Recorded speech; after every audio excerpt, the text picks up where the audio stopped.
Donald Trump ने एक Gaza piece plan प्रस्तुत किया है। 20 पॉइंट के इस पीस प्लान पर उन्होंने नेतन्याहू से भी सहमति ले ली है और अब इसे पूरी दुनिया के लिए जारी कर दिया है। 20 पॉइंट है, इस पर दोनों पार्टियां यानी इजराइल और हमास को एग्री करना पड़ेगा और अगर दोनों पार्टियां इस पर एग्री करती हैं तो तत्काल सीज फायर हो जाएगा।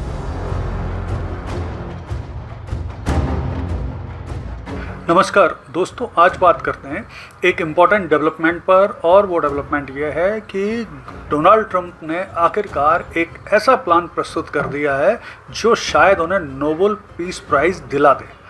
तो आखिर वो क्या प्लान है? तो प्लान ये है कि डोनाल्ड ट्रंप ने एक गाजा पीस प्लान प्रस्तुत किया है। 20 पॉइंट के इस पीस प्लान पर उन्होंने नेतन्याहू से भी सहमति ले ली है और अब इसे पूरी दुनिया के लिए जारी कर दिया है। तो आइए विस्तार से इस गाजा पीस प्लान को समझते हैं। तो देखिए, हाल में ही व्हाइट हाउस ने एक 20 point peace plan for Gaza release किया है। इसमें जो इजराइल और हमास के बीच में यानी गाजा के साथ फ़िलिस्तीन के साथ उनका युद्ध चल रहा है, उसकी समाप्ति के लिए विस्तार से बहुत सारे पॉइंट यानी 20 पॉइंट बताए गए। तो इन पॉइंट को अगर एग्री कर लेता है हमास तो निश्चित तौर पे इस क्षेत्र में शांति आएगी और ये युद्ध खत्म हो सकता है। तो आइए जल्दी से विश्लेषण करते हैं इन जो पॉइंट हैं इनमें से प्रमुख पॉइंट का। तो सबसे पहला जो पॉइंट है कि ये जो 20 पॉइंट है इस पर दोनों पार्टियां यानी इजराइल और हमास को एग्री करना पड़ेगा और अगर दोनों पार्टियां इस पर एग्री करती हैं तो तत्काल सीज फायर हो जाएगा और इसके बाद सीमाएं तय कर दी जाएंगी, यानी जो अभी जहां है वो वहीं पर रहेगा। फिर इसके बाद दूसरा इसमें इम्पॉर्टेंट पॉइंट है कि हमास को अपने हथियार त्यागने पड़ेंगे, उसे सरेंडर करना पड़ेगा, मतलब हथियार छोड़ना पड़ेगा।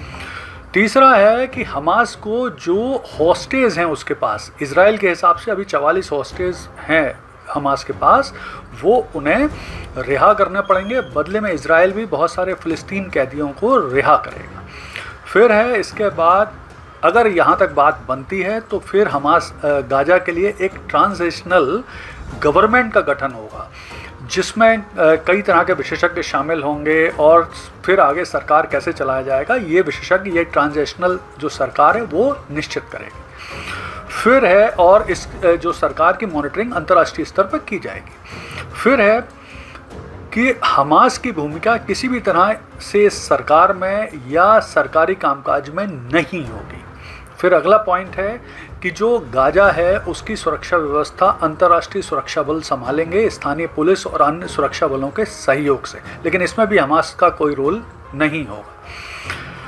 फिर यहाँ पर एक और इम्पॉर्टेंट डेवलपमेंट है, मतलब पॉइंट है, वो ये है कि गाजा का पुनर्निर्माण होगा, वहाँ पर ढांचागत विकास किया जाएगा और किसी भी गाजा के नागरिक को जबरन गाजा से नहीं निकाला जाएगा। यानी जो बात चल रही थी कि गाजा से उन्हें निकाला जाएगा, जिस तरह की पहले बातचीत थी, वो नहीं किया जाएगा। तो ये एक अच्छा डेवलपमेंट है। फिर ये है कि अगर ये सब शर्तें पूरी होती हैं तो भविष्य में गाजा और वेस्ट बैंक में राजनीतिक तौर पर कैसे डेवलपमेंट होना है उस पर बातचीत की जाएगी। हालांकि इसकी कोई समय सीमा निर्धारित नहीं की गई है। फिर अगला पॉइंट ये है कि अगर हमास ने ये सब शर्तें नहीं मानी तो फिर इजराइल स्वतंत्र होगा और वो अपने हिसाब से जो सैन्य कार्रवाई कर रहा है वो करता रहेगा। नेतन्याहू ने इस पर यह बोला है कि चाहे आसान तरीके से या कठिन तरीके से मानना तो इसी प्लान को होगा हमास को, अदरवाइज वो अपनी कार्रवाई करता रहेगा। तो ये नेतन्याहू का कहना है। तो इस पीस प्लान का स्वागत किया है कई अरब देशों ने, दुनिया के कई देशों ने, जिनमें प्रमुख अरब देश हैं, सऊदी अरब है, यूएई है, कतर है, जॉर्डन है, इजिप्ट। इन्होंने इस प्लान को अच्छा माना है क्योंकि इनकी भागीदारी भी इस प्लान में होगी। हालांकि इसमें परेशानी क्या है कि बहुत सारी चुनौतियां हैं, बहुत सारी अनिश्चितताएं हैं इस प्लान को लेकर।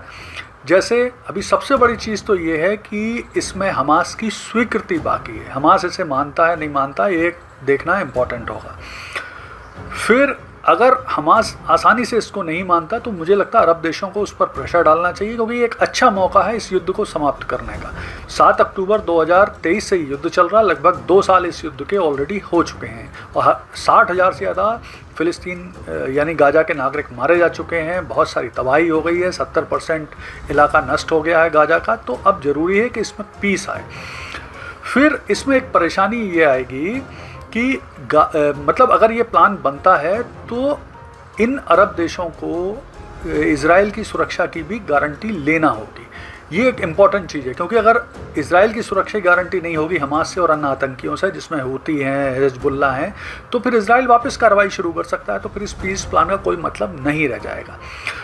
तो और वास्तविक क्रियान्वयन में कई जटिलताएँ हैं, लेकिन अगर सही तरीके से अमेरिका, इजराइल, अरब देशों ने इसे माना और लागू करने के प्रयास किए तो किए जा सकते हैं, क्योंकि शांति स्थापना में थोड़ी मुश्किल आती है लेकिन किया जा सकता है। तो कुल मिला के अगर ये गाजा पीस प्लान लागू होता है, माना जाता है, तो 2 साल से चल रहा इजराइल, हमास, गाजा, फ़िलिस्तीन युद्ध ख़त्म होगा, गल्फ़ क्षेत्र में शांति आएगी, विश्व शांति के लिए एक अच्छा कदम होगा। और सही मायने में अगर ट्रंप को नोबेल पुरस्कार मिल सकता है तो इस प्लान के सफल क्रियान्वयन से ही मिल सकता है। धन्यवाद।